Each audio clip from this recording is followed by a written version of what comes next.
Salama kabisa. Bwana, sisi tumekutembelea leo tupate machache kusikia Young Africans kutoka Young Africans, lakini kubwa zaidi tuanzie hapa. Tunaelekea kumaliza msimu.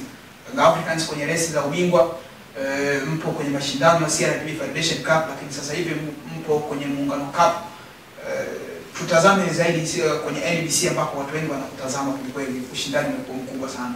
Mnakwendea vipi kumaliza msimu ambao umebakiwa na michezo mitatu ligi kuu? Alhamdulillah, si bado tunaendelea kupambana. Tunaendelea kupambana kwa ajili ya kutetea ubingwa wa NBC Premier League pamoja na CRDB Federation Cup. Kwa sababu naamini ndio makombe ambayo yaliyobakia mikononi mwetu. Timu iko Zanzibar inashiriki michuano ya Muungano, na nadhani tuko hatua ya nusu finali sasa hivi. Tutacheza kesho dhidi ya Zimamoto. Najua tutapata matokeo na kuweza qualify, lakini yote kwa yote akili yetu tumeelekeza kwenye mechi zetu zilizobakia za ligi kuu Tanzania bara pamoja na CRDB Federation Cup ili tuweze kutetea makombe yetu, na mwisho wa siku tumalize msimu tukiwa tumeshafunga hesabu zetu sawa kwenye makabati yetu. Sawa, ukiangalia ratiba vyanzo mbalimbali vinaonyesha bado kuna michezo mitatu. Lakini watu wengi wa soka tunafahamu kuna mchezo hapo nyuma ambao uliburudika, mchezo dhidi ya Simba. Na mpaka sasa hivi hatujaona taarifa zozote kutoka kwenye mamlaka za soka ambazo zilipaswa kutupa taarifa hiyo. Nyinyi kama uongozi wa Young Africans, labda kuna taarifa yoyote juu ya mchezo huo ambao hapo nyuma uliahirishwa? Mimi sitaki kuingia sana kwa undani kuzungumzia hiyo mechi kwa sababu tayari nadhani ilikuwa imeshapita. Kwa hiyo kilichopo sasa hivi sisi tunaangalia mbele. Na nadhani bado kuna mambo mengi sana yapo ambayo yamejifunga kwenye hiyo mechi. Kwa hiyo wala sihitaji kuiongelea kabisa. Angalia vitu ambavyo tayari vipo na ambavyo vinavyotukabili mbele yetu kwa sasa hivi. Kwa hiyo cha msingi nadhani watu wa Yanga waendelee kushikilia hapo, tupambane kuweza kutetea ubingwa wetu wa NBC pamoja na CRDB Federation Cup ili tumalize msimu tukiwa salama kabisa kama mipango yetu tulipokuwa tumeipanga. Kuna kikwazo au changamoto ambayo inaweza labda mnaiona inaweza kutokea katika kuiendea malengo yenu ya kumaliza msimu huu? Ligi ni ngumu sana sasa hivi. Unajua ligi yetu nayo imesogea sasa hivi. Imekuwa ushindani umekuwa ni mkubwa sana, lakini bahati nzuri tunamshukuru Mwenyezi Mungu. Sisi tuna timu bora, tuna timu nzuri sana kwa kweli. Na ambapo ni kwamba pamoja na ugumu wa ligi, lakini unaona kabisa ni kwamba tunapata matokeo yanayoridhisha. Kwa hiyo tumejiandaa kwa ajili ya hilo, na vile vile tutaendelea kuiandaa timu yetu vizuri zaidi kwa ajili ya msimu ujao wa ligi. Tunaelekea kumaliza msimu, lakini kipindi cha usajili kinakuja. Kama Young Africans majina yanatajwa mengi, lakini moja ya majina ambayo yanaongoza kutaja sana na ni mchezaji wenu wa zamani ambaye sasa hivi kwa Azam FC, Faisal Salum. Mjumbe, tunafahamu wewe una taarifa nyeti kabisa za ndani. Kweli Young Africans mnafanya jitihada kuhakikisha Faisal anarejea tena Young Africa? Hilo kwenye meza yangu hapa sijaliona. Alafu vile vile kwanza sio sawa tu kumuongelea mchezaji wa timu nyingine kwenye vyombo vya habari. Lakini mchezaji mzuri, mchezaji mwenye kipaji kikubwa. Unaona, mimi ni shabiki wa Faisal. Wewe ni shabiki yake? Yeah, shabiki wa Faisal. Mchezaji mzuri sana. Ila yote kwa yote ni mchezaji wa timu nyingine, ni mchezaji wa Azam. Kwanza sisi mambo usajili hata tujaanza, na hakuna mchezaji hata mmoja ambaye tumefanya naye mazungumzo. Japokuwa kwenye mitandao naona tu yanavumishwa makorokoro mengi, ila hakuna ukweli wote.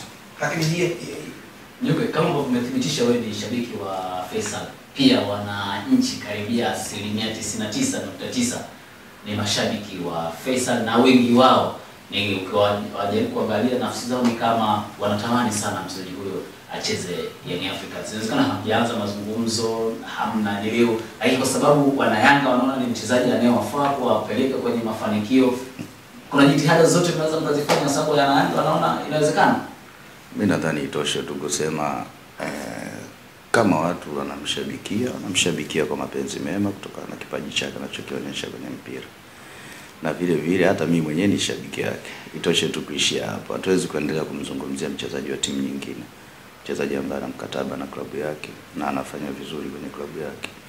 Kwa hiyo itoshe tu kusema hivyo, kwa sababu hiyo inakuwa sio busara kumzungumzia mtu ambaye sio mfanyakazi wako. Lakini wewe ukisimama kama kiongozi wa Young Africans, ukisimama kama mdau wa soka, mtu ambaye ameishi kwa soka kwa muda mrefu, neno lako kwa Faisal Salum ukimtazama ni mchezaji wa aina gani Faisal? Mchezaji mzuri. Mchezaji mzuri. Ndio maana hata Azam walitumia nguvu kubwa kuweza kumpata. Mchezaji mzuri na ana uwezo wa kucheza kwenye ligi yoyote barani Afrika. Ni mchezaji mzuri haswa. Ana uwezo wa kucheza kwenye ligi yoyote barani Afrika. Na hata timu yoyote ikimpata mchezaji mwenye kaliba kama Faisal, inakuwa imepata mchezaji wa maana sana. Mchezaji mzuri kweli kweli. Mchezaji wa daraja la juu. Mchezaji ambaye anafaa kucheza kwenye michuano mikubwa, kwenye ligi bora kabisa. Kwa hiyo mimi namwombea kwa Mwenyezi Mungu aendelee kufanya vizuri. Jumbe yanazungumzwa mengi kuhusiana na Young Africans, hasa kwenye masuala ya usajili, na watu wengi wanazungumza haya labda kwa sababu Young Africans kushindwa kufuzu robo finali ya ligi ya mabingwa barani Afrika. Ziko taarifa ambazo zinasema kwamba Young Africans inapanga kuachana na wachezaji zaidi ya wachezaji 7-8 kuleta wachezaji wake. Ni kweli Young Africans mna mpango wa kupitisha panga kubwa kiasi hicho kusajili nguvu mpya? Usajili bwana inategemea na ripoti ya mwalimu mwisho wa msimu unapokuja, kwamba atatoa taarifa gani. Lakini vile vile wakati taarifa inatoka, bahati nzuri ni kwamba mpira unachezwa hadharani, watu wote wanauona. Maana mwisho wake ni kwamba hata nyinyi wenyewe kama viongozi mnaangalia, naona kabisa ripoti inasema hivi kuhusu mchezaji fulani, ukimwangalia ni kweli huyu hivi, huyu sawa tunaongeza mkataba naye, huyu hivi. Ndio timu ya mpira ilivyo. Kwa hiyo watu kuingia na kutoka sio jambo geni, ni jambo la kawaida. Vile vile unaweza kushangaa kwenye timu yenu na wachezaji wenu vipenzi kabisa, vipenzi vya mashabiki, lakini mwisho wa siku wakaja wakatoka kwenye timu wakaondoka. Wakaja watu wengine wakaja wakafanya kazi vizuri, kazi kubwa zaidi ya wale waliokuwa. Unaona? Ndio timu ya mpira ilivyo. Kwa hiyo hatutoacha kuthubutu. Lazima tufanye usajili. Na naamini tutafanya usajili mzuri sana, kwa sababu malengo yetu bado ni yale kuendelea kufanya vizuri kwenye ligi ya mabingwa barani Afrika. Kwa sababu kama utakuwa na kumbukumbu, Young African hatakuwa na historia nzuri sana kwenye michuano ya ligi ya mabingwa barani Afrika.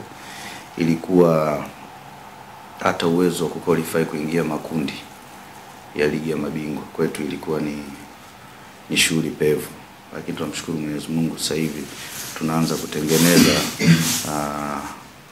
kutengeneza standard fulani, ambapo kwa sasa hivi swala la kuqualify kucheza makundi ni jambo la kawaida. Ilitokea tu bahati mbaya hapa katikati, upepo haukuwa mzuri, ndio maana tukaweza kuqualify kuingia quarter final. Lakini naamini kabisa kwa squad yetu tulikuwa bado tuna uwezo kabisa wa kufika mbali kwenye ligi ya mabingwa. Lakini mwisho wa siku ni riziki ilishia hapo. Mwenyezi Mungu alitupangia tuishie hapo, basi nadhani tutaendelea msimu ujao pale tulipoishia, tuanzie hapo. Zipo taarifa ambazo zinaeleza kocha Mludi kwamba mwishoni mwa msimu huu ataondoka Young Africans. Neno kutoka kwako kuhusiana na kocha mkuu wa Young Africans Hamdi Mludi, ni kweli mwishoni mwa msimu huu ataondoka kwenye kocha Young Africans? Kwanza kama uongozi wa Young Africans tunamsupport mwalimu kwa kila kitu, ili aweze kufanya kazi yake vizuri. Unaona, fanya kazi yake vizuri. Yaani fikra yake yote iwe uwanjani kwa ajili ya kuiandaa timu na kufanya kazi. Hilo swala la kuondoka ama kuwepo, nadhani timu ya mpira kwenye hivyo vitu sio vitu vigeni.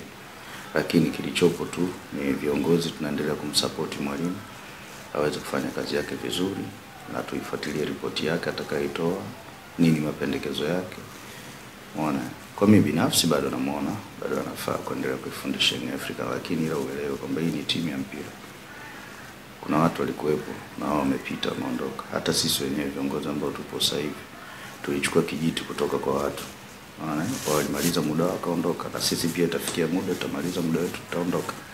Hakuna mtu ni kwamba atakayekaa milele kwenye timu ya mpira wa miguu. Lazima kupishana kupo. Ila cha msingi tu sisi tunaendelea kumpa kila kitu kile anachokihitaji kwa ajili ya utendaji wa kazi yake uende vizuri kabisa. Sawa, kwa kumalizia mwishoni lakini sio mingi sana. Wapinzani wenu Simba Sports jana wametinga hatua ya finali kombe la shirikisho barani Afrika. Mwisho kuwashuhudia miaka ya hivi karibuni Tanzania ni kwa nyinyi ambao mnanisikutinga hatua ya finali kombe la shirikisho barani Afrika. Kuna namna nyinyi mnaweza mkawapongeza Simba kwa mafanikio ambayo wameyapata jana ya kuandika historia ya kutinga finali ya kombe la shirikisho barani Afrika? Sasa hapo niongee kama shabiki wa Yanga, shabiki wa mpira. Sio kama kiongozi. Hapo unajua na uongozi. Sio kama kiongozi wa Yanga. Mimi nawapongeze. Wamejitahidi. Wamefanya jambo zuri, jambo kubwa. Hakuna finali, hakuna mtu anaingia finali kwa kubahatisha. Haswa kwenye michezo ya mpira ngazi ya vilabu barani Afrika. Kuna ugumu. Sisi tumecheza finali, tunajua tulikoanzia mpaka tulikuja kufika finali. Kuna ugumu sana kwenye michuano. Naona unaweza qualify yani kwa goli moja, unaweza qualify sijui yani hata kwa njia za penalty zote, lakini cha msingi ni kwamba ni target mliweka mnaweka. Mimi nawapongeza japokuwa kuna ujinga tu walikuwa wanauzungumza zamani. Wakati sisi tunacheza finali wao walikuwa wanabeza. Wasema sijui kombe gani, sijui nini, unaona. Lakini leo nadhani umeona paka wanagaragara barabarani. Naona ndio uone kwamba hii ni michuano migumu. Sio rahisi. Mimi nawapongeza kwa hiyo hatua waliofikia. Safari bado ni ndefu. Wameingia finali, atakiwa kupambana ili waweze kuwa mabingwa. Nataka kila Sawa, tumeuliza na wananchi ambao timu yao iko Pemba inaendelea kupambana kwenye mashindano ya Muungano Cup na kesho watacheza mchezo wa nusu finali pale uwanja wa Gombani. Wajitokeze uwanjani kuisupport timu yao, waiunge mkono timu yao. Haswa watu wa Pemba, watu wa Unguja. Ni muda wao wa kupata burudani la wananchi. Timu bora kabisa ukanda huu. Sasa hivi uko upande wa kwao, waisupport timu wafike uwanjani. Najua tashinda kesho, taingia finali.